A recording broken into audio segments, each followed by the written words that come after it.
So please welcome to the stage Mary Poles and Patrick Dempsey. Thank you. Whoa. Hello. Hello, thank you very much. Hello, everybody. Thank you very much. Very warm. Hello up there. Hello. Thank you very much. Very nice. What a great space. It is a great space. I've heard a lot about it. It's nice to be here. Yes, it's wonderful. Does everybody want to come up and do their selfie now? Thank you for doing this. This is so wonderful. It's my pleasure. Thank you for having me. I'm going to put my glasses on now because I'm middle-aged. Afternoon of our lives, I think, is the best way. Oh, that's a lovely way to put it. That's a Nietzsche quote. I can't take the credit for that. But yeah. Okay. So I want to start with, the obvious question. What did you drive here?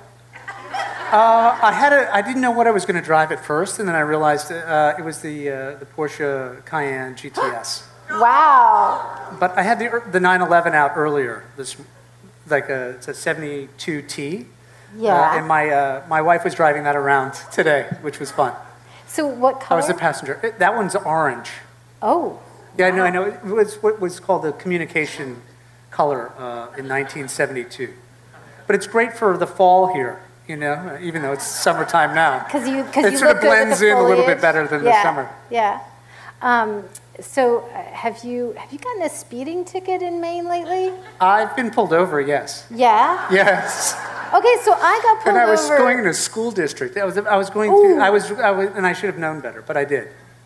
And did you get off? I don't remember what happened. Okay. I got a $200 speeding ticket, with my son and my dog in the car. What were you doing? I was headed to Southwest Harbor, and I was apparently going 72 in a 55-mile. Oh, yeah. It didn't seem that way to me. No, it never does. He was just not. Usually what I do is I roll down the window and I let the dog put his head out, and he's really cute, but it didn't work. Didn't work. It was awful. I know. You have to. It was awful. Okay, so there's so many things that I feel like that are a little bit mysterious about you. Oh, really? Yes. For instance, people say you're from Lewiston, or they say you're from Turner, and some people say you're from Buckfield. So which is it? It could be all three, actually. Really? Yes, I grew up in Turner until about junior high, and then we moved to Buckfield. And I was there until about a sophomore year, and then went to St. Dom's in Lewiston. So yes, okay, so St. Dom's? Did you graduate St. Dom's? All right. Wait, did we go to school together? Yeah, we did. Okay, yeah. All right. We'll get back to that in a minute, but I had a great time in St. Dom's. It was a fantastic. Is that where you went to the principal's office a lot? No, it was Buckfield. Okay. Well, all of them, actually, at some point or another, yeah. Okay. Yeah, unfortunately, I was misunderstood. You were? Yeah. But your mother worked in the principal's office. Yes. And so you were misunderstood. And by her, certainly, yes. No, it was always the gauntlet to get to the principal's office. I wanted to see the principal before I wanted to see my mother, because I knew the disciplinarian action, the discipline that I would get from my mother would be a little bit longer lasting than when I got from the principal. So would she look up and be like, Patrick? Oh, she just got that look that all mothers get when they're upset with their children. I can feel that look on my face, yes. That's good. Okay, all right. So did we, I've been reading about the movie you're producing, the Garth Stein's novel from 2008, The Art of Racing in the Rain. Yes. Which is about race car driving and I guess a dog. And I'm wondering, did we take you from the set or did you wrap? We wrapped 2 weeks ago. We have one more scene to shoot. I was actually looking at the locations in Italy, which is good. So really? How many people have read the book? Thank you. It's a beautiful book. It's a wonderful story. And racing is sort of in the background. It's about a journeyman driver, and the dog is sort of witnessing this man's journey through life, and he ends up going to race eventually in Formula One. And Enzo is the lead, sort of the dog's name. He's named after Enzo Ferrari. So it's a big moment. So we've finished principal photography. It was in development for 10 years. And we finally made it this year with Milo Ventimiglia, who's in a show called This Is Us. Yes, and they all swoon. He's a wonderful guy. Yeah. He's fantastic in it. So. I'm assuming that since he is involved, there will be tears? There's a lot of tears. It's a weepy. The book is Yeah. very sad and very moving, and I think at the same time very inspiring. So. Now, you were going to star in that originally when Yes, you optioned it? I did. And I got too old, I think, to star in it. So. Yeah, I know. One has to have a strong ego in Hollywood, I think. yes, I'm glad it happens to you, But at least too. I got to produce it. So I enjoyed Yeah. that aspect. And, at the end of the day, what is yours cannot be taken away. What isn't cannot be held, I think is a great quote. And I think it wasn't my role to play. And my role was to produce and put the team together. And I really enjoyed that. And I was You're going to ask me that question, I know. Well, I was on your Instagram and I was looking at some stuff from the set, and it looked like a lot of fun as someone who is a race car driver to be organizing all of that. I mean, Yeah, for me that was really the focus, was getting the racing as authentic as possible.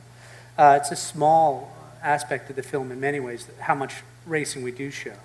But we needed to make sure that it was as accurate as possible. And I called in a lot of friends and teams to make it possible for us to shoot. We shot in Mosport, which is outside Toronto in Canada. Most of the production was shot in Canada. which Vancouver, is yeah. typical, right? Yes, I mean, because it was the book takes place in Seattle, and Vancouver is all the infrastructure and the tax incentives and things from Canada are much better. Okay, all right. So I want to talk about the Dempsey Center because Yes. that's really why we're all here tonight. And I sort of loosely know the story of your mother, Amanda, getting ovarian cancer in 1997. Mm-hmm. And I'm just wondering, at what point, if you could just take us back and tell us a little bit about the impulse, like when it occurred to you that Maine needed this thing.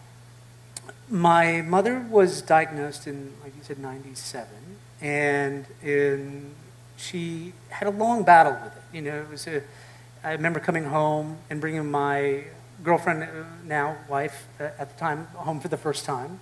And it was odd that my mother wasn't feeling well. She was always someone who was very active and outgoing and never ill. And it was just odd. And then I remember returning home and getting the call from my sister Mary that Mom had been diagnosed. She has ovarian cancer and she needs to go in right away to have the surgery. And that's sort of when that journey started.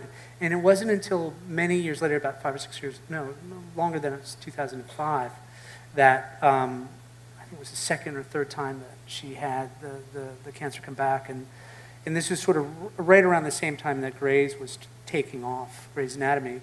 And people kept coming up to me, what are you doing? What's your charity and all that? And I didn't really have that question asked to me before. And it was around the time I was a spokesman for the Amgen Tour to California. Amgen was putting together this Breakaway from Cancer initiative, which were different disciplines and sort of supporting a network and supporting people who've been affected by cancer. And that's when I came upon wellness centers. And was there anything like that in Maine? If there was something that could be supportive? Certainly in Lewiston and Auburn at the time. There's several here in Maine. And that's when it started. That was sort of like, what can we do? And, there's so many ways to, give back and do something, but sometimes you need to just take care of your own area, your own town.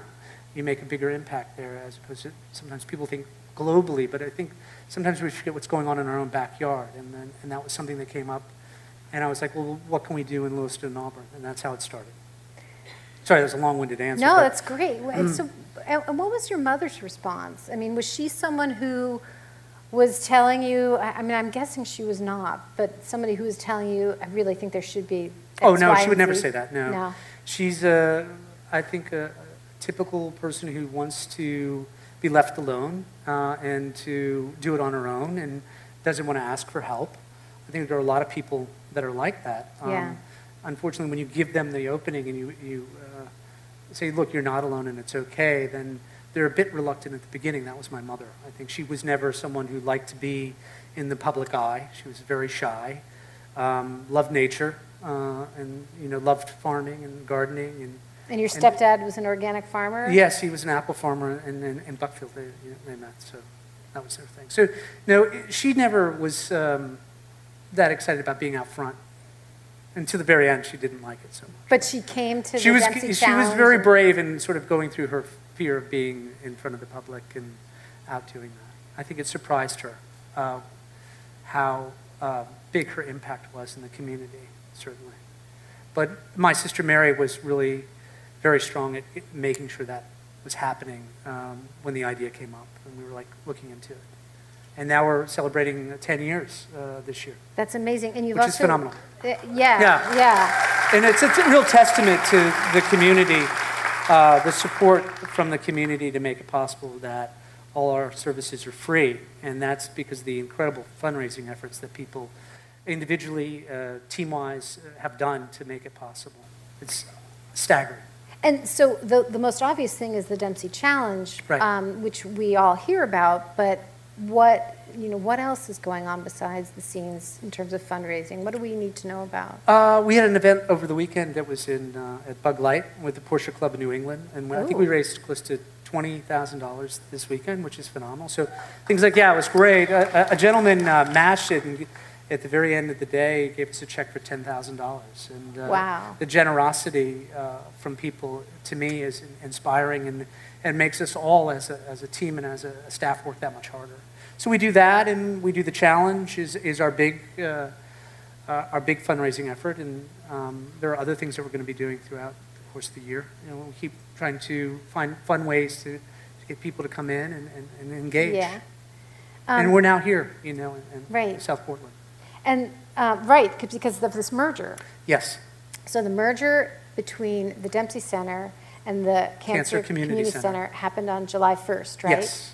Yes. And is that just a way to spread the wealth of the center? I mean, how? Yeah, there was a great conversation downstairs in the green room before coming up about nonprofits in the state of Maine. There's a small group of them.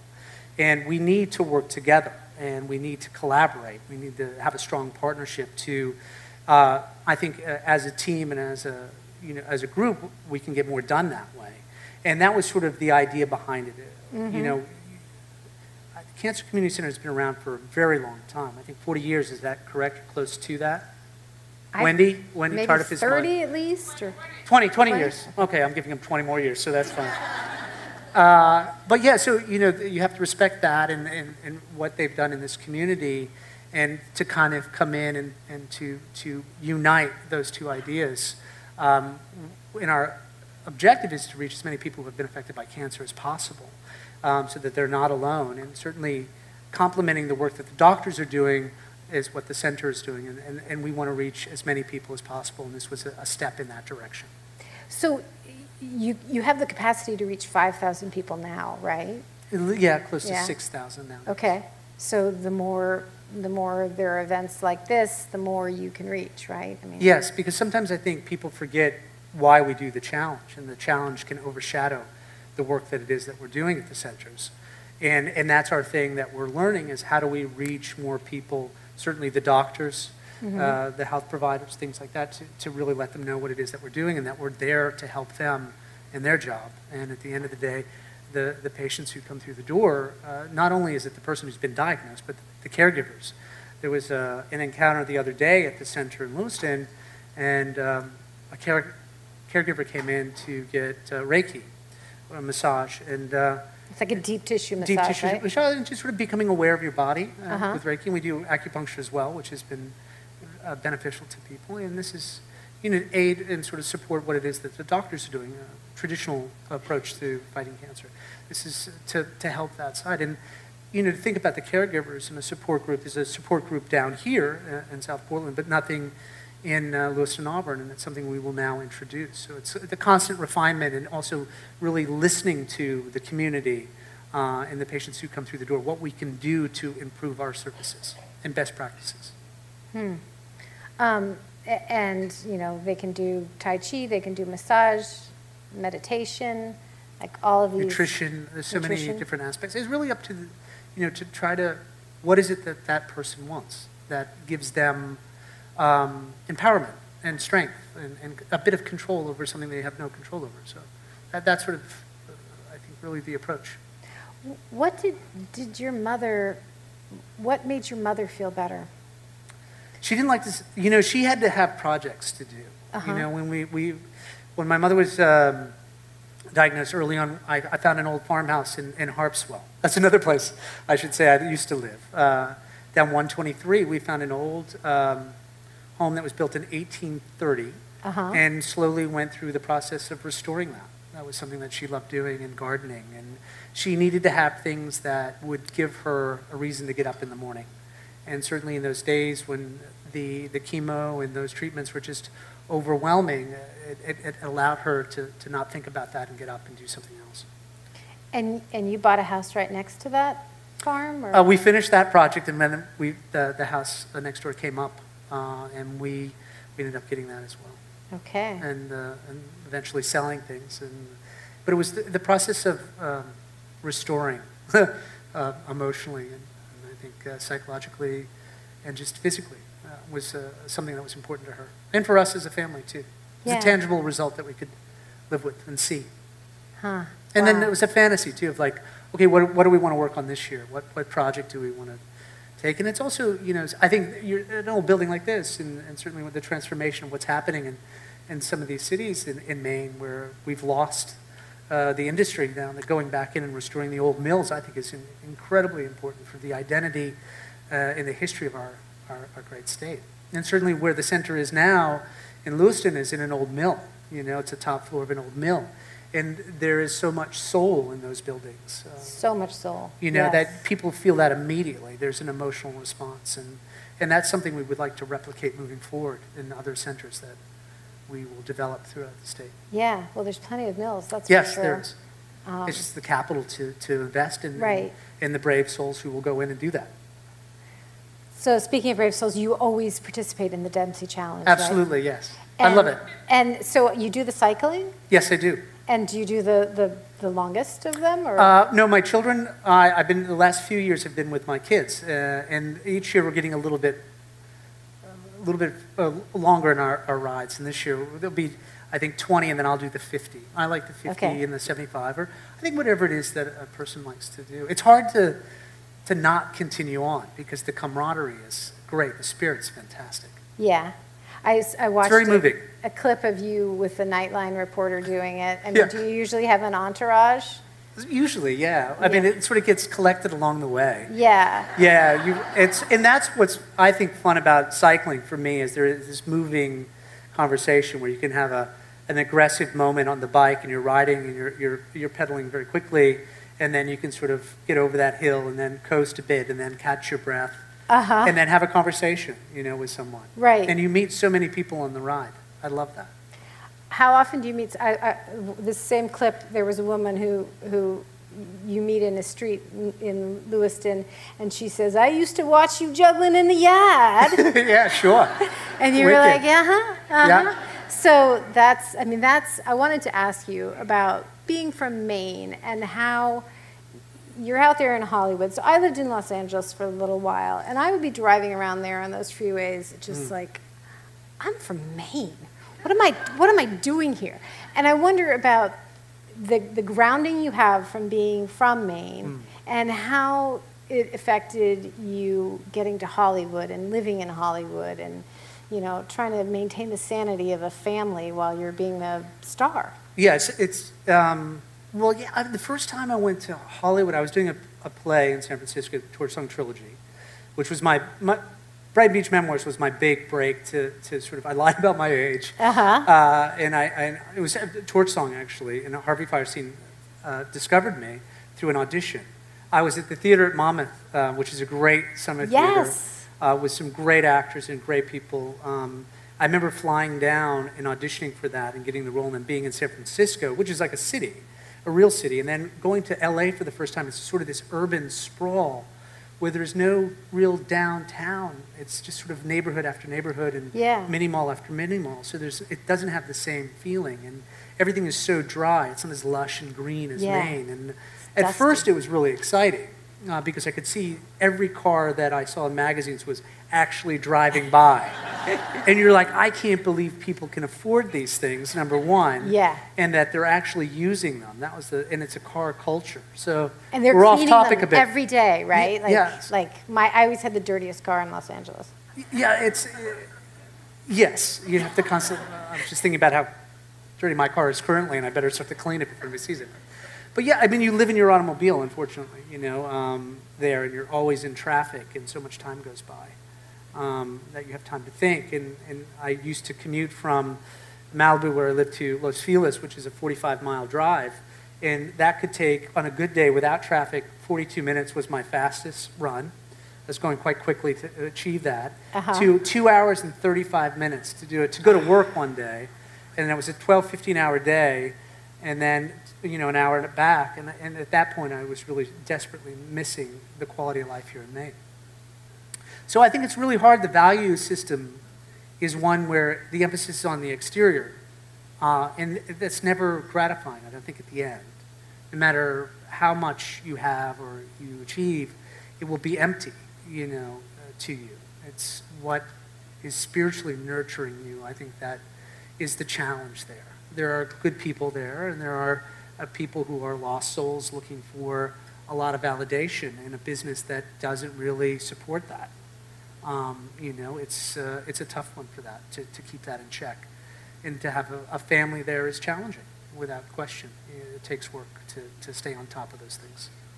Do you mostly live in LA so the kids can go to school? And Yeah, for school, certainly I have 2 more years. My daughter is going to be a junior in high school. She's going to be a junior. She's very beautiful. Yes, she is. Thank you very much. She's an amazing, Tallulah is amazing. She just returned summer school in Barcelona, which was great for her to study there. And I highly recommend travel is the best way to go to another culture and immerse yourself in that. You learn so much that you get a chance to really understand a different culture, which I think is important, and then come back, but go out and travel. So to me, travel is very important. And I'm on the road quite a bit through either racing or through my work and with the family. And I think those are the moments that are the most important for kids, I think, is to really expose them to different ways of life and get them uncomfortable in a good way. And you have twins. Twin boys who are 11, yes. 11. And they're going to school there too. But we're changing it up. We were trying, the public school system just didn't work for us there, unfortunately. So now we're trying a school where 3 days a week it's in the classroom, and then 2 days they're outside and taking the practical sciences and utilizing them out in nature. That sounds great. Yeah, it's a school I wish I had gone to, Yeah. quite honestly. So, and also understanding, it's sort of almost like the Thoreau approach to understanding nature and being harmonious with that, and listening to the cues. So that's what we're trying to provide. And a connection to the land, I think, is important. And are they outside in the mountains? Are they in the Santa Monica Mountains? They're in the Santa Monica Mountains, yes. Okay, wow. In Topanga Canyon, which is... Oh, very nice. Topanga Canyon is like the very hippy-dippy, Birkenstock, patchouli vibe, which is good. I think that's great. Yeah. And the teachers are really on it, really open and progressive, and caring about the individual. And their learning style, I think, is important. How do your children deal with your fame?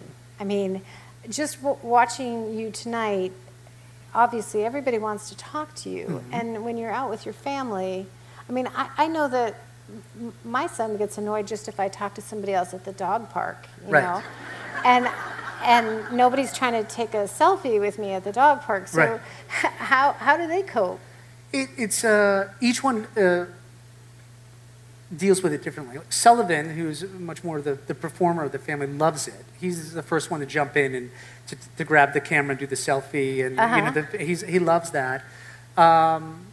Darby is a little bit more of a person he's shy and he doesn't like it, and it's a bit tricky because we want to have family time, but at the same time, when you do decide to step out, you're a public figure, and we are as a family a public family, and we have to be able to do that. So it's challenging at times, but they're learning how to cope with it and to deal with it, and it provides a lot for us as a family that we have to be respectful of and grateful of. And if I don't want to go out, I don't go out. I stay home and we do things privately. But when I make a decision to go out, then I'm making a decision to go out and to engage with people who come up to me. I think that's important.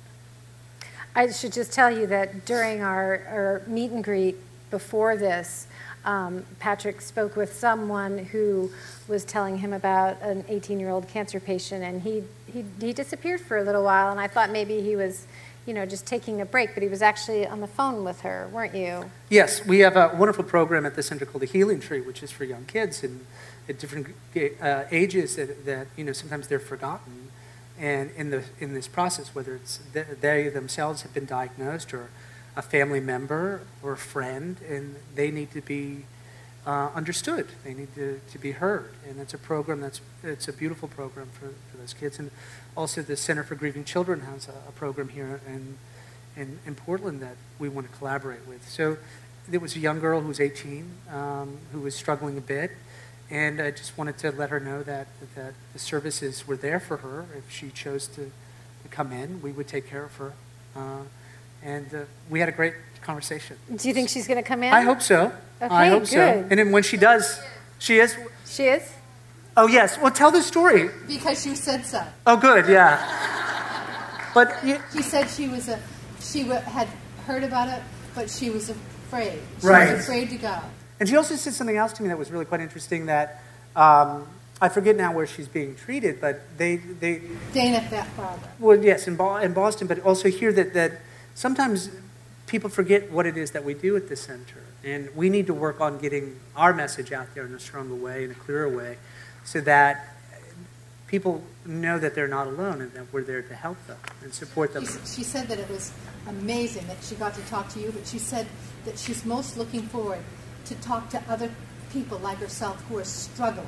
Right. And she's such a positive person. I think she might help others. Yeah, well, I mean, that's the other program we have is the Buddy program. Is someone who's been diagnosed and recently diagnosed, and someone who's a cancer survivor comes in and they support each other. And there's a chemistry, as soon as those people connect, there's an immediate, deep understanding that you just can't communicate in words. And there are all these things that we need to cultivate and bring awareness to so that more people can, you know, utilize these services. Wow. It's inspiring, Yeah, completely it's inspiring. totally inspiring. Because there's no BS in this. It's just the purity of people opening up their hearts. It's just, it's very inspiring.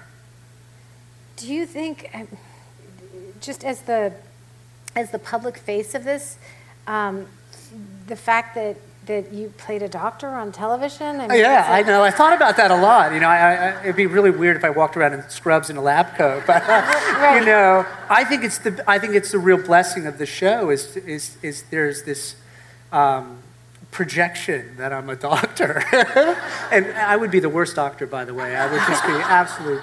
But I think it does help a little bit, just with the awareness. Certainly, the power of television, the reach all around the world, and certainly with a show that's still on. It's going to the 15th season, which is remarkable. It's like the Yeah, I Simpsons, know. It's, right? Yeah, it's crazy.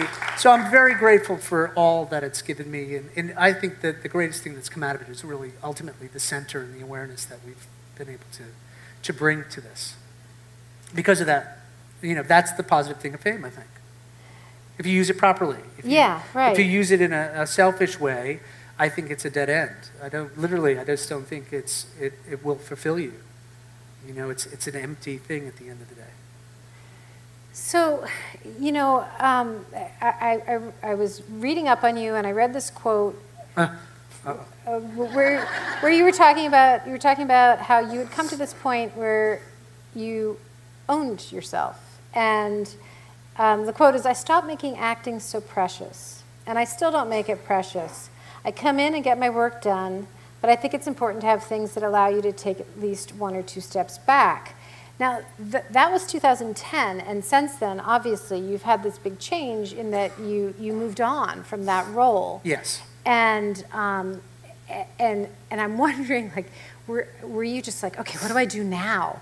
I mean, you're producing. Right. And well, it's hard because, you know, ego is the biggest challenge in one's life, I think. It's like what your persona is. And when you're on a show for 10 years and you're racing, you project this persona into the world, and that becomes your so-called identity.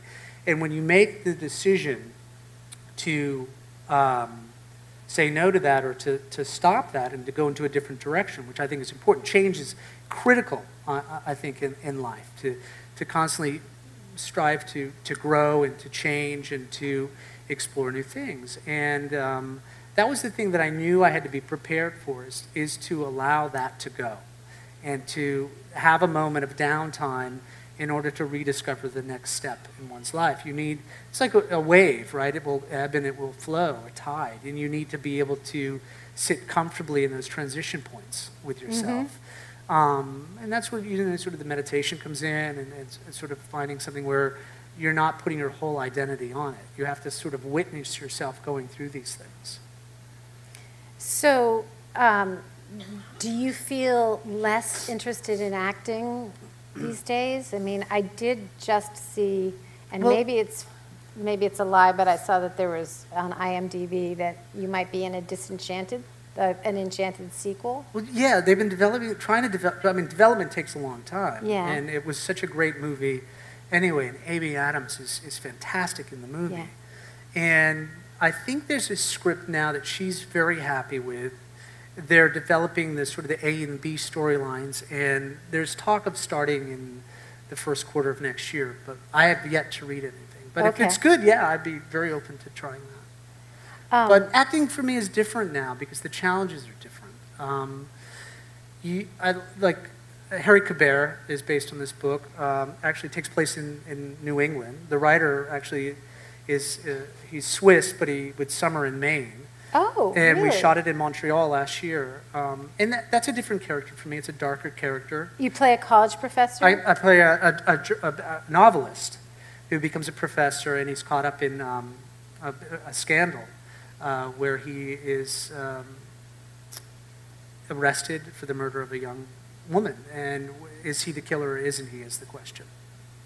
So it's a thriller, and it was something I wanted to do, and it was different with a French director by the name of Jean-Jacques Annaud, who did a movie called The Bear, The Lover, beautiful. Oh, The Bear. Yeah, it's a gorgeous movie. Yes. And I've always wanted to work with him, and that was, when I saw his name on the email that came in, I was immediately on a plane to fly to Paris to sit down and meet with him and fight for the role. And I got it, so it was great. And when are we going to see it?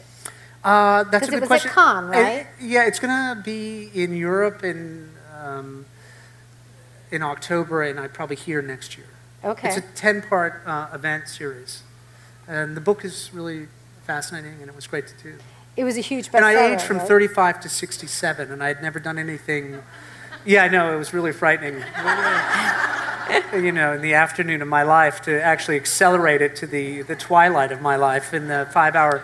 It was 5.5 hours of makeup to get into the age makeup. Yeah, and I had no patience for it. I just hope they didn't make you bald. No, I have a full head of hair that's all good, gray and very long, and it was fun to transform. I really enjoyed that process, and that was new. So that's, as an actor, those are the things you look for, and it's nice to have the time to wait for those roles to come along. And I start something in October in Rome and in London based on the book called The Devil, which is sort of around the economic crash and what the bankers were doing at that time. Oh, so it's another darker, it's unlikable character. It's a movie, though, not a miniseries? I really am enjoying shows that have like a 10-part miniseries. They're fun to do. Yeah, that's the thing. And then if people love it, then they can always figure out a sequel, right? Yeah, I mean, in success, they could figure out how to make it continue on. But, I mean, that's fun. Television right now is a good medium to work in. Yeah, television there's so much that's great out there. Because you can binge watch, all the great shows. What's the last thing you binge watched? I'm into documentaries right now, but I think when the Vikings, has anybody seen The Vikings? That's a great show.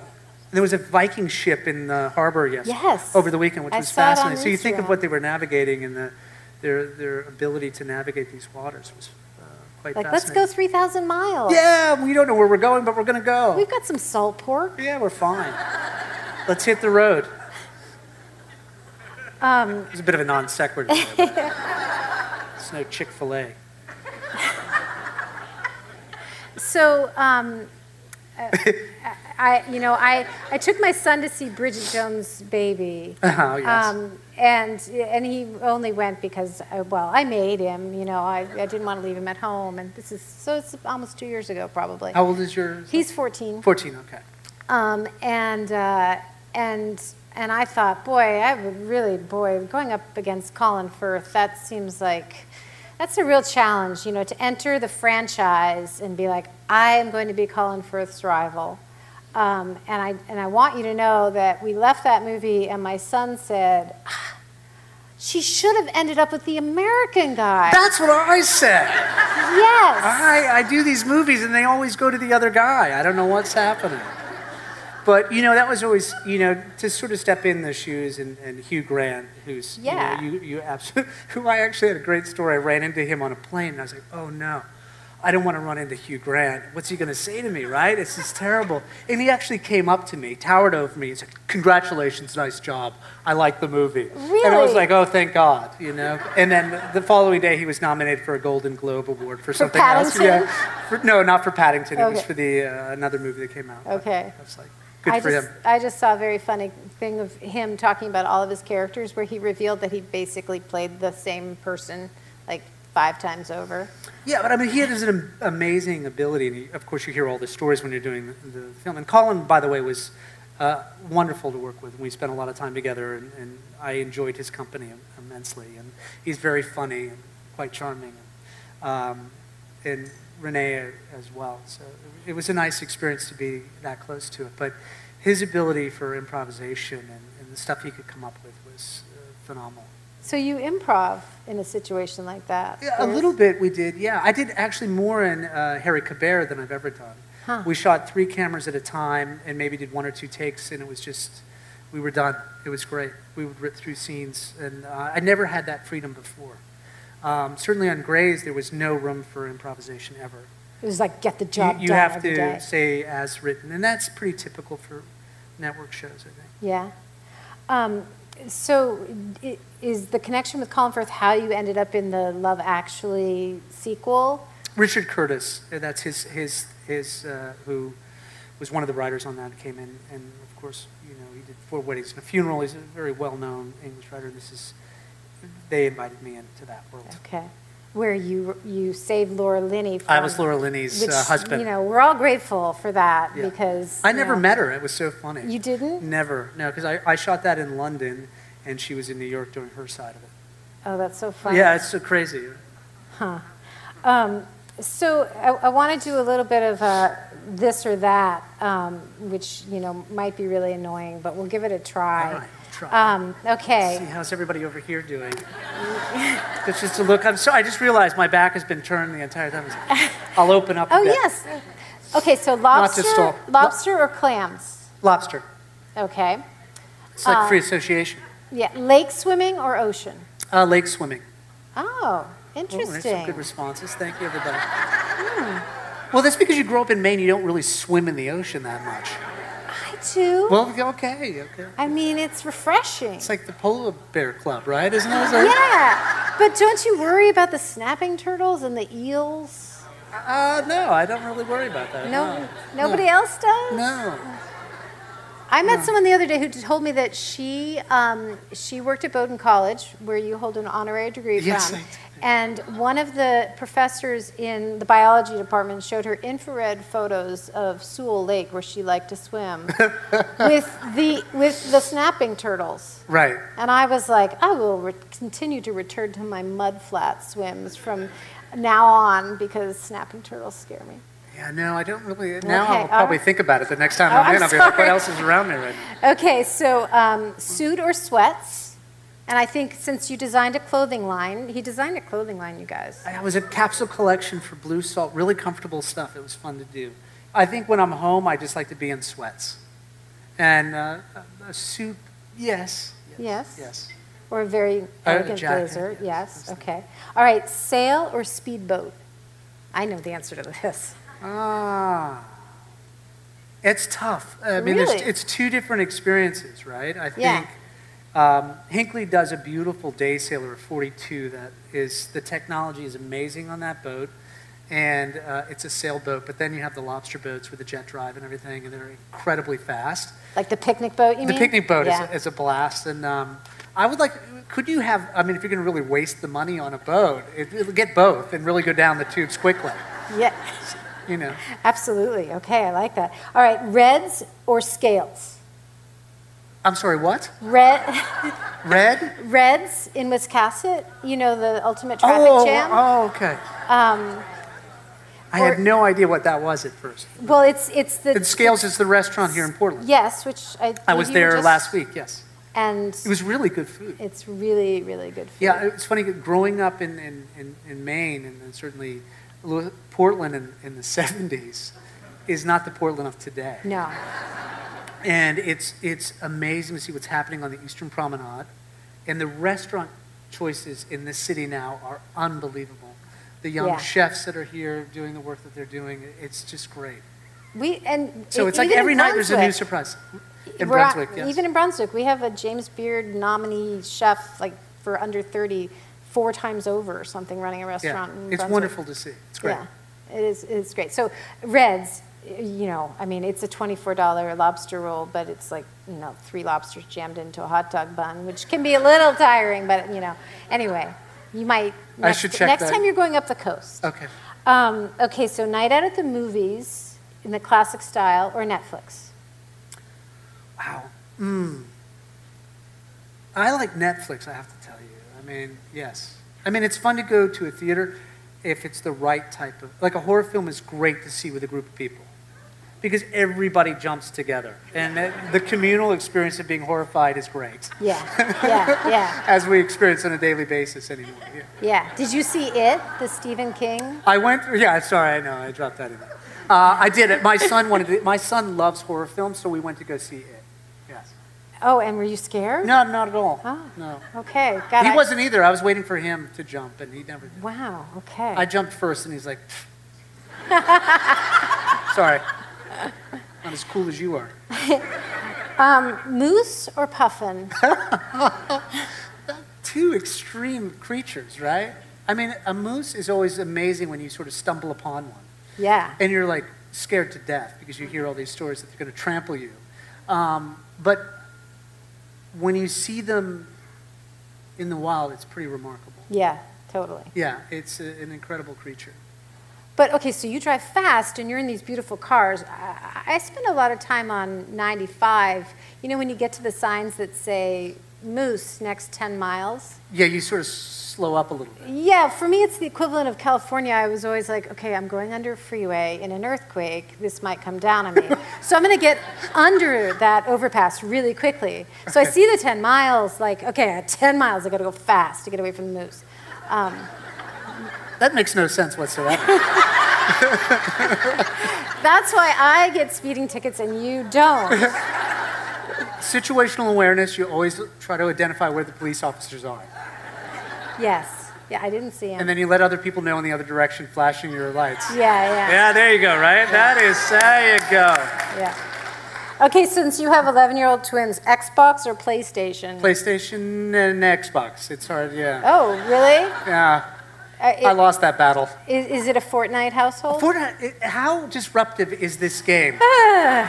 You know, and I won't get into it because it's like an addiction if you get started, right? Right. And then the mood swings happen, and then all of it, the kids in your neighborhood are screaming, and you don't see them, but you hear them.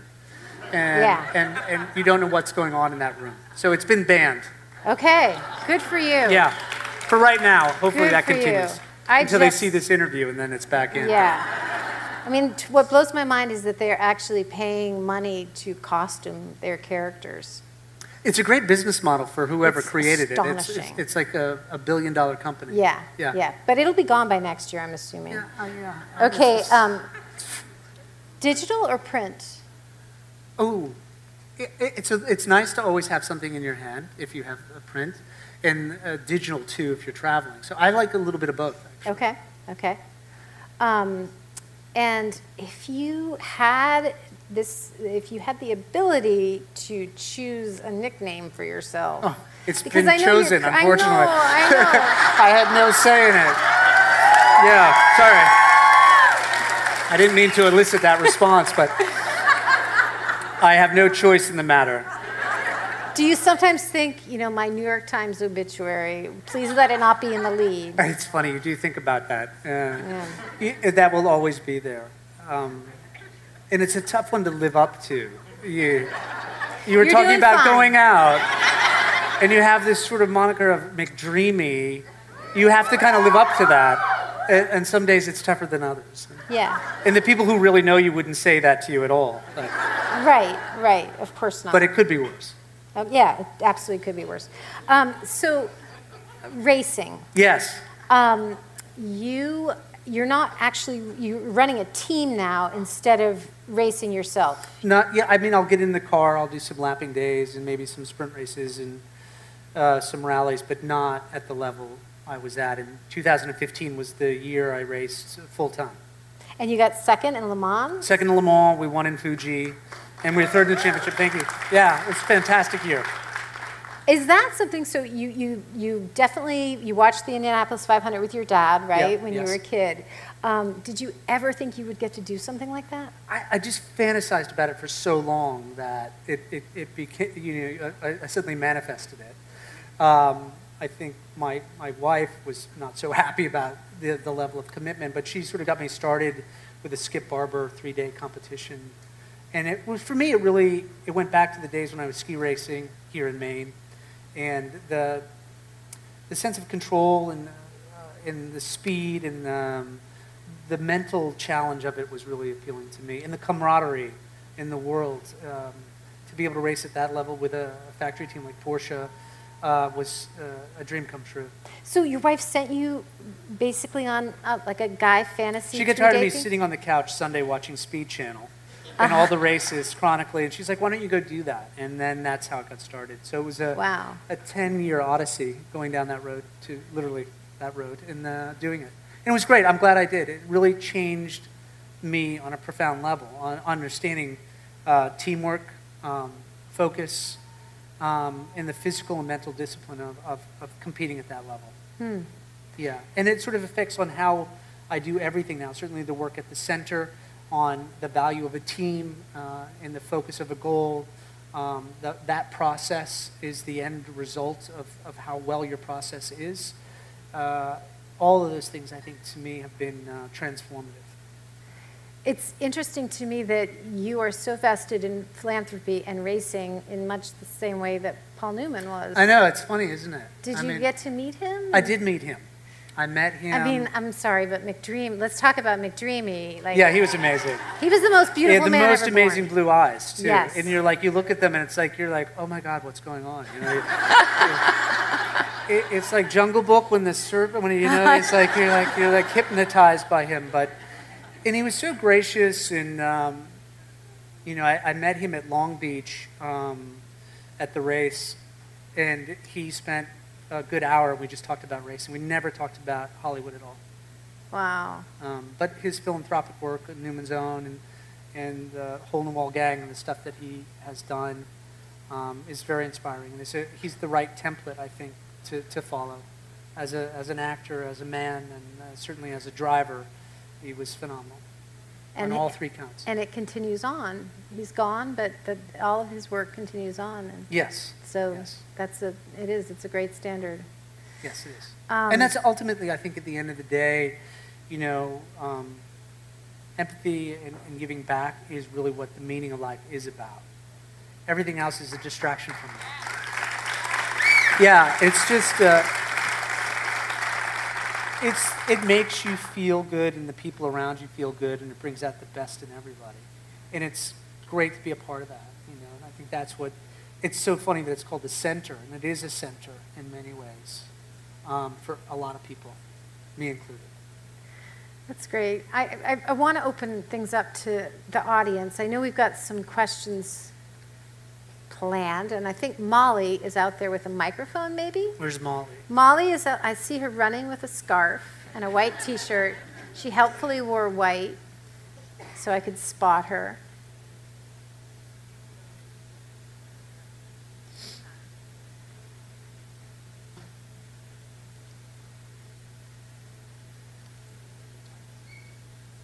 This is kind of like a town hall meeting. I know.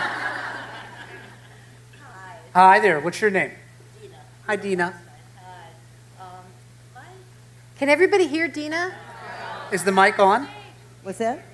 On? Okay. The light. There you are. Hi. Okay, Hi. good. I need some light to see this, too. And I want to thank you very much for the life as you're living it. I really appreciate it. Thank you. And I'm nearly deaf, so when you do talk, I really appreciate that you speak loudly.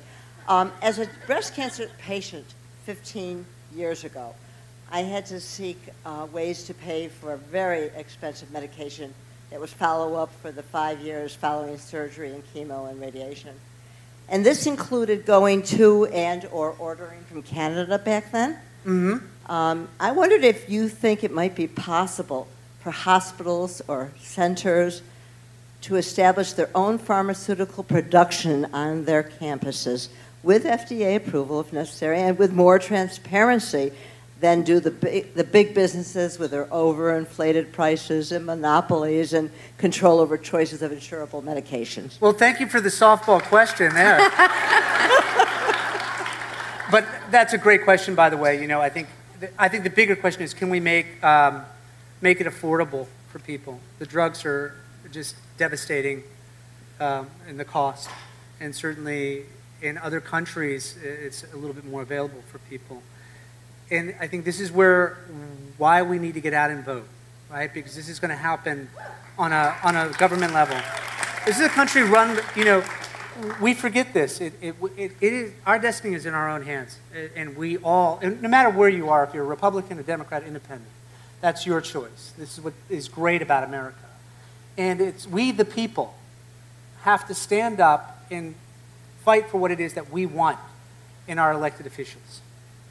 And it's not up to us as a center to do that. I wish we had the means to be able to do that. But we can, as a society, state what it is that we want from our elected officials to help us in these times. Because you're seeing people who don't have the means go under. And then you go to other countries and people look back and they go, what is going on in your country? Why do you not have a good medical system there taking care of the citizens of our great country?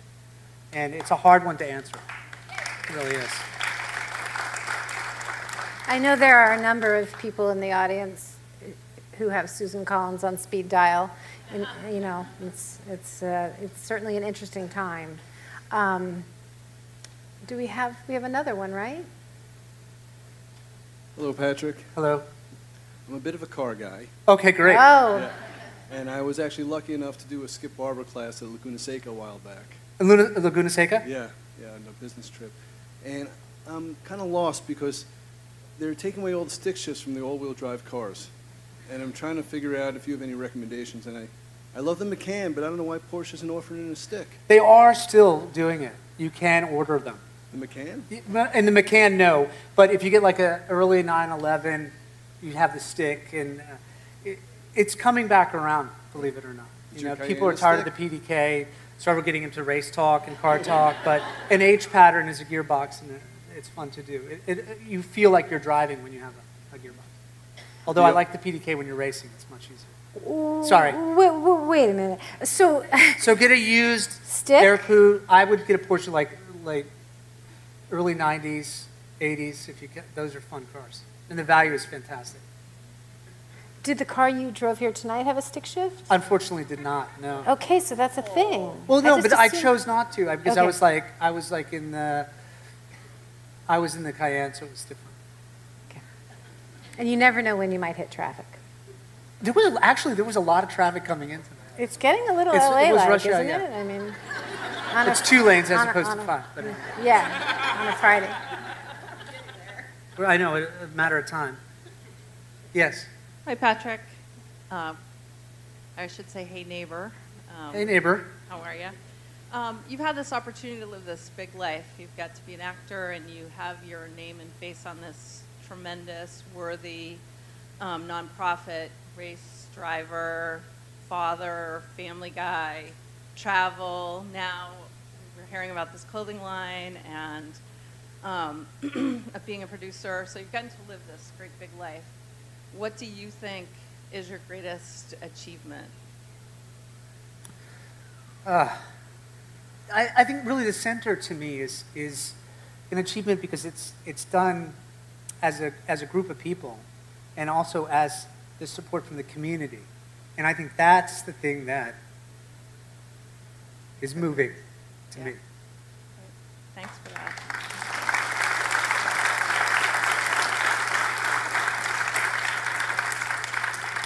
I have the feeling your mother must have been incredibly proud of you. Yes, I think so, and I'm proud of the family and our community and really the people. I'm inspired by the people that are at the center, the staff and the volunteers and the community, because they bring out the best in our society. I mean, the intention is to really make that person who comes through the door feel better, and that's a special place to be. And if we could live like that on a daily basis, it would be unbelievable. Which is hard, I think, in a world that we're in right now. Because how can anger be rewarded? It shouldn't be. And karmically, it's going to come back, I think. I think that the sort of the human crisis of one's health, I mean, I feel like it's just tough to be a human right now. But then when you add in the idea that you're fighting for your life, how to focus, you need help, right? You need somewhere where you can go and yes, have that support. I don't think we want to feel alone anymore. And not to leave you standing there with a microphone and not asking your question. What was your question? Hi, Patrick. Hi My name there. is Mary. I work with your niece, actually. I just wanted to ask you, you've branched out and you've done so many things, and the Dempsey Center is doing so amazingly well.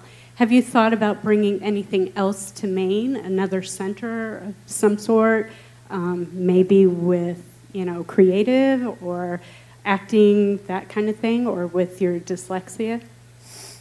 Yeah, I mean, well, yeah. So, okay, how do we begin with? I think the thing for me right now is really statewide with Dempsey Centers. It was always the intention to move south and sort of have a way for if people are being treated in Boston to move up the coast, and also rural Maine is a place that needs a lot of attention and is always forgotten. It felt like, certainly growing up here, you would always hear what was happening on the coast, but you never would hear what was going on in rural Maine. And certainly to have more centers and an outreach in that area when the time is right, that's our objective, is to be statewide, and then to be regional, and then on a national level, and then international level, I think is where we're going. We need the corporate sponsorship in order to maintain the services so that they're free, and sometimes if you don't have something that's on a national platform, you can't get the big sponsors to do that, but you have to have the infrastructure in place in order to be able to expand in a way that's sustainable, and that's our goal. So That's that's awesome. the next step. Yeah. Yep, that's awesome. Thank you. In time, thank you. And you bring some sponsors like Amgen, right? Yeah, I mean, that's a pharmaceutical company, a bio company, and they've been at the very beginning, and they paid me to be a spokesman. At the very beginning, I was always conflicted about taking the money to do that, and that's one of the things that was, that money that was originally for the spokesman went to start the center. And they've been a sponsor, a major sponsor for us for 10 years. And it helps us underwrite the cost of the challenge, which is quite expensive. Yeah. As well as a lot of local sponsors that make it possible for us to do that. So even though Amgen is in Thousand Oaks, right? Yes. So near you in LA. They have a campus in Cambridge, too. Then that's just, Oh, okay. there's a bio company down there. So they've been very good, very supportive with us. And I know that, there are people who work for that company who have been affected by cancer, who are currently in the fight of their life right now, who have been there for us, and we need to be there for them too, for moving forward. But yeah, I mean, unfortunately, it affects everybody, and you can feel it, and the people when you go in there that are working on a daily basis to try to find a cure, to help people that have been affected by cancer. They're motivated, certainly. Yeah, they're heroes. I feel like I was just up at Bigelow Lab interviewing scientists last week, and every time I talk to the scientists, I feel better about the world. You know, they're just working so hard, and they're so focused on their area, and you know, whatever's swirling around out there in the world, they are still in the lab doing their thing. Of course, they need the funding, but Yeah, that's everywhere. yeah, that's everywhere. Do we have another? Yes. Hi, my name is Tori. As a cancer patient, I find it extremely overwhelming to find what resources are there just to get through my doctor's appointments and treatments and life. I don't have extra time to be researching and finding out what is available.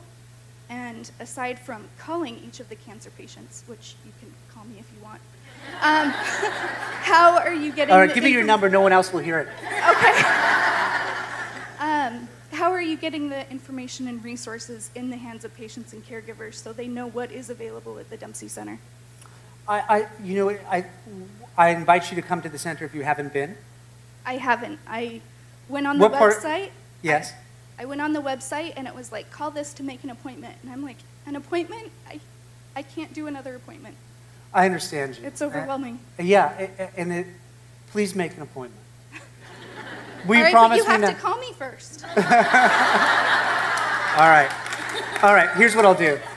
Wendy, who's here from the center? Wendy's here. Will you come to us after the show? Yes. Okay. But you have to promise me you'll come and do an appointment. You have to go to, because then you can see what's going on. We can get a better understanding of what it is that you want to do and what you would like for us to do for you. All right. So that's why we have the appointment. And I know it's one more thing to deal with. It's a drag getting in the car. It's scary because it's the unknown, and you want answers, and you want to feel empowered, and we're there for you. You aren't alone. It's a drag, but you got to come through the door first. All right, thank you, and I'll see you in 10 weeks. Okay. I'm doing 25 miles this week. All right, right on. Oh, wow. That's great.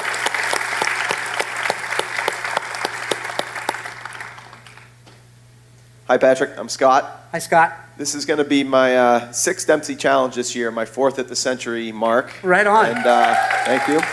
I wanted to ask you, what is your favorite part of the Dempsey weekend year in, year out, and why? And do you have one sort of memory that stands out from the last 10 years? One memory, no. I mean, I like it all, really. What I love is the spirit behind it. It's because people are so open, and that you can see it immediately when you look at someone's eyes. They're alive, and there's a twinkle, or there isn't, and there's a sadness, and you connect for a moment, whether it's on the bike or it's in the elevator going up to the center or someplace. And I think it's the interaction and that sense of community that to me is the most inspiring. I think that's why it's successful, because other people love that feeling too. And they're doing it because either they themselves have been affected, or a family member, or they've lost someone, or several people in their family. I've seen that happen. And it's the spirit of it. It's a cause that's greater than oneself that brings out the best in people. And to me, that's what is inspiring. Scott, when you do the Dempsey Challenge, I bet you don't have any trouble hitting your baseline. It's like $150 worth of pledges, right? I've been fortunate. I've had a lot of great support over the years. I think I've raised probably $10,000 in the last 5 years, somewhere in that neighborhood. So we have a team. As a team, our team's probably closer to 100 as a team. Yeah. Wow. So should I be in training now? I mean, I think there's it's not too late. 65 days left. How many have we got before the 10? 10 weeks. Okay. All right. Yep. Yeah, it might be the 5K. I don't know. Well, you can walk, you can run, and also too, it's not a race, right? So Right. you're cruising along, and then you stop at the rest stops, and you go at your own pace. Okay, I like that. Yeah. I got a bike. There you go. Okay, excellent. And I've got relatives in the audience, and you have to. There's your team. Yeah, there's your my Peloton right pledging. there. There's my pledging right there. Any other questions? Yeah. Any other questions? Yes? Hi. Hi. So I have two actually. First, why Porsche? You seem very invested in them. Right. That's the first question. Why Porsche? Yes, just curious why you were very invested in them. Porsche was, in the conception of the brand, the car, was always meant to go racing. Okay. That was the reason. And it's in their DNA.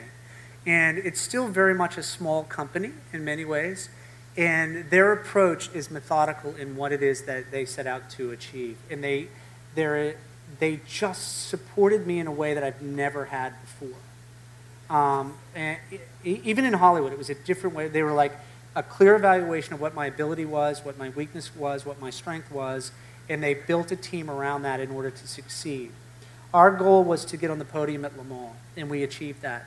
And we went about it in a methodical way. And to me, that made me believe in that approach can be done anywhere. You could replicate that model. And that's why I'm very passionate about it.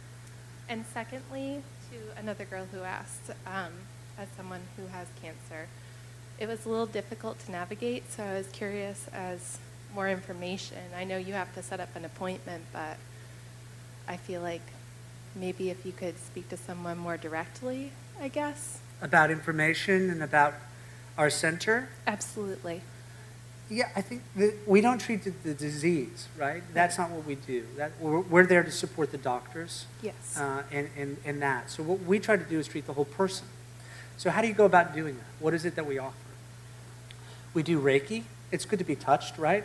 In a way that becomes awareness to your body. Acupuncture. We're in the process of really acquiring the data of like, what's the quality of life of that experience so that we can present that to a doctor so that they are understanding how we approach them in a way that is in their language, that they can, so we can do that. And massage therapy, nutrition, yoga, the mindfulness of it is very important as well. All good things. Yes. And then, it depends on what that individual is wanting, too, from us. Yes. Like we were talking earlier about, just getting the appointment. We find that to be really the biggest challenge is to get someone through the door.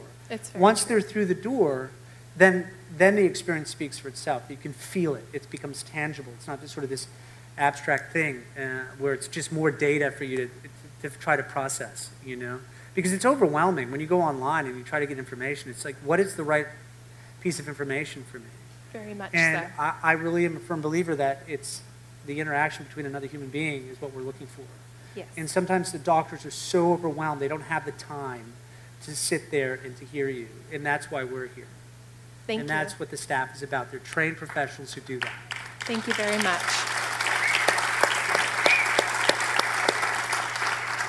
I saw one more hand go up, Molly. Well, and also, I really feel like we need to hear from the woman who was in school with Patrick. We'll get to you. Hold on. We've got time. There's still traffic out there. Hi, Mary. Hi. Oh, I was saying hi to Mary. Hi, Cindy. I haven't seen you in 12 years. You look the same. You look fabulous. You look fabulous. Okay, we did Share Care in California together when our children were infants. Oh, great. Yes. So I have a question. So I have 3 kids myself, and you have 3 kids. And, your children are fortunate. Obviously, how do you keep them grounded, right? To not make them feel entitled, right? They go to, you say they travel, do all these amazing things. How do you instill certain values so that they can maybe replicate some things you've done, right? And to be appreciative of what they have and maybe contribute that. It's a great question, by the way. How do you keep your kids grounded and how do you develop values that are positive values for kids? It's a daily basis. I mean, it's so challenging because of the technology that we have surrounding us and how that will influence them, how to regulate that. We were talking about PlayStation versus all those things. It's like how do you give them enough of that so that they fit in with their peer group, but at the same time it doesn't control them? So that means you have to get involved as a parent, which means you have to put your own stuff down and really focus on them. And that's the thing is spending the quality time with them. And each one is so different, right? And it's like, what is it that they are needing and wanting? And then also, what's your behavior as a parent? They're watching you, all the good and the bad and the ugly of it, and that's the challenge of it. It forces you as a person to be a better person. And that's why I like them here running around in tick-infested woods so that they can be connected to the land and grounded, because Right, I think that's the totally. place where you really learn. Right. And then you expose them to things, and you don't give them everything that they want, and that's challenging, you know, and It is, yeah. and make them work for things. So I don't know. I'm still in the process of, you know, raising these children. Right. But when you get back and the neighbor says they have good manners, you're like, yes, we've done something right. It's the voice of my mother in my head. They didn't that use comes through my profanity. mouth. Yes, Yeah. that's good. Those are good things. Okay. So it's a challenge, I think, for all of us in the society we're in right now. You want me to take one more? Yeah, it's this woman right here is asking. Hi, Patrick. It's Anne from the Center for Grieving Children. Well, hello. Yes, we were just talking about you. Welcome, and thank you for coming for a tour. We really appreciated you taking the time out of your busy schedule. And not to go on topic, but I'm just so curious how you got into acting. Because it sounds like you like speed as well. So. You know what? It was a complete accident. I wasn't supposed.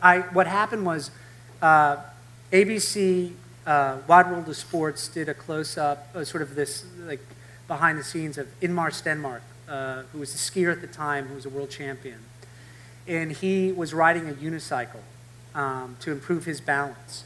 And this dates me now. We used to get these Sears and Roebuck catalogs, right? Yes. That was like the internet of our day, Yeah, where you would go absolutely. back to the back section where all the toys were.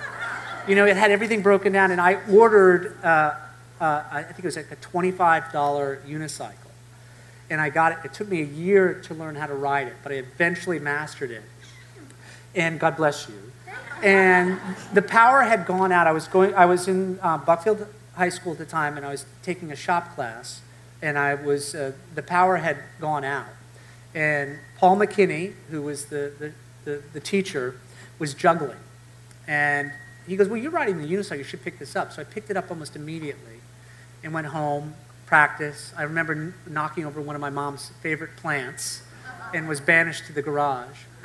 And then I practiced all night, and I came back, and then he started teaching me some more tricks. And then I ended up getting involved with a group that was in Buckfield called Buckfield Leather and Lather, Denise and Benny Reel.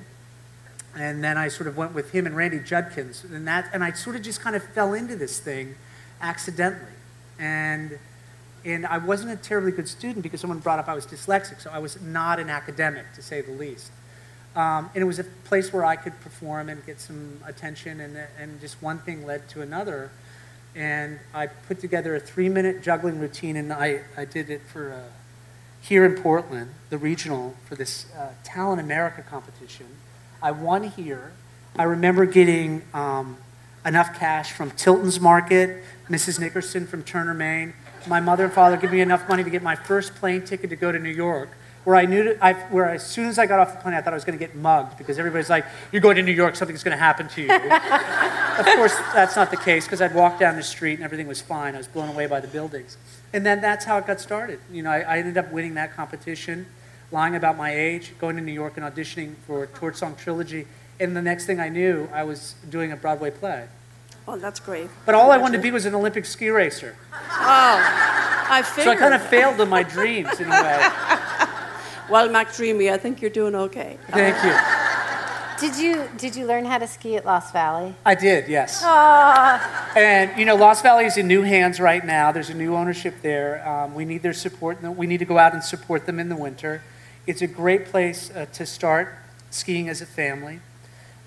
We were there this year skiing with my kids. I've taken them there a few times. That's awesome. And then went on to Sugarloaf. I did an event at Sugarloaf this year as well. And the skiing in Maine is fantastic.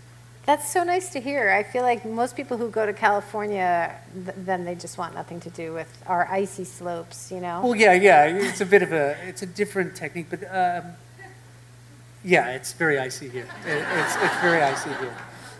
But, you know, it's just getting out and being in the mountains and being in nature is really, it's just therapeutic. Yeah.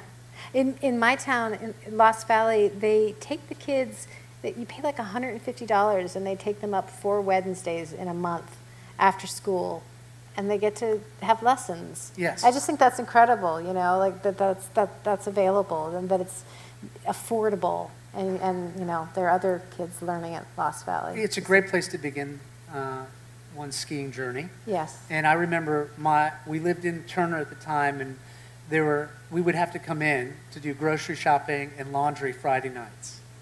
And my mother was saving up all her quarters to get a washer and dryer. And in the meantime, she would drop me off at Lost Valley. I would ski all night long. She would do the laundry and the groceries and then pick me up, and then we'd go home. And I remember that was my Friday nights and Saturdays and skiing in Lost Valley. That's awesome. Yeah, which is why it's nice to see it, Continue. with new ownership, and they have a long way to go, but we need to be out there supporting them. They did not sponsor this event, but No, they did not. But they could in the future. So the woman who went to high school with Patrick, I just want to. Oh, hi there. I'm glad you brought this. Okay, I'm dying to know what this question's going to be. You were a year ahead of me at school, and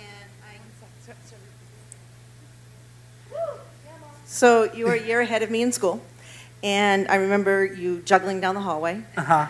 And I remember Brother Burt. Yes. Do you remember? This is St. Dom's. Yes, St. Dom's. Yeah. This is the old school, not the new school. Right, where we had to walk outside to get from one Yeah. class to the other because we were down the street from one building to the other. Right. Mr. Moore, this Yes. assistant principal, now works for me. He's one of my teachers. Oh, really? Yeah, at South Portland Adult Ed. So yeah, just some good little memories that some of us that went to school talk about every now and then. We're like, Yes. oh yeah, we went to school at Patrick Dempsey, and then Yeah. I get this little girl over here who went, oh my God! This lady wanted to touch me. I'm like, the man's not going to remember me. But I did go to school with him. So, yeah. Well, thank you. Thank you. St. Dom's was great. I went there a couple years. Oh, sorry, as I Ouch. ripped my ear off. Yeah. These things are always so. You should have come for the tape. I on know. the I wanted the face. tape, but then he said it wouldn't stick to my beard. Of course. Not to change it. Yeah, St. Dom's was I would drive in from Buckfield. Yep. And go there, and it was a great experience to be in that school. It was a great small school. It was. And everybody knew everybody, and it was just... And the brothers were great. The brothers were awesome. Although they did tell me I made a mistake by leaving school and running off with the circus. I kind of remember him saying that. Yeah. But So what good, can you do? Good to see you. Yes, thank you.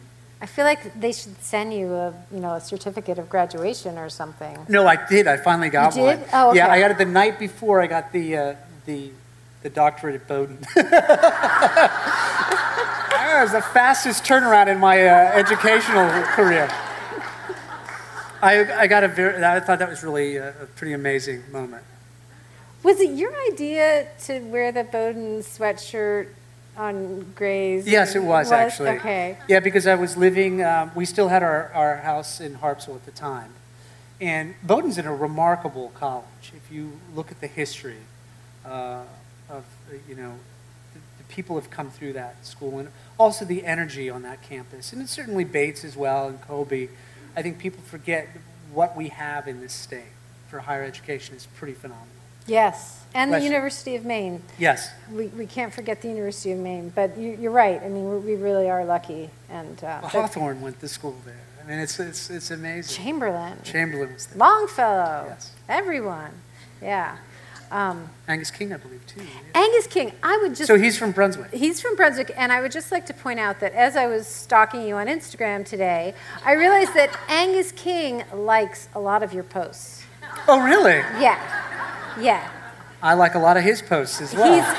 He's very talented. Yes. He's a lovely photographer. He is. But I was like, what does it take to... I mean, like, Angus King has never liked any of my posts. Or you live in Brunswick. I'm sure you could go by his office. I live in Brunswick. My sister, who you met, lived in the house that he lives in before he did. Uh-huh. We got a little thing going on. Oh, right on. I expect any day he's going to like one of my pictures of my dog. Yeah. Well, thank you so much. My pleasure. Thanks for having me. This is really great. I hope everybody had a good time. And just, if I could leave with one, there are a lot of people came up, who have been affected by cancer, are currently going through treatment. And I know it's hard to make the appointment. I know it's hard to to get in the door. But please do. Even just come by and visit. And we're here now too, in South Portland. And we are here for you. We are a part of this community. And if you know someone, please let them know. And if you know a doctor, please let them know. So that the person is not alone. That there is a community, there's a great staff of professionals who care deeply for their well-being, and we want you to be happy and healthy. And there's information in the gift bags that you've got. The H.M. Payson gift bags also have information on the Dempsey Center. So you can check it out at home. Please do. Thank you. Have a good evening, everybody. Thank you very much. Okay? Okay. Thank you. Thank you. Thank you.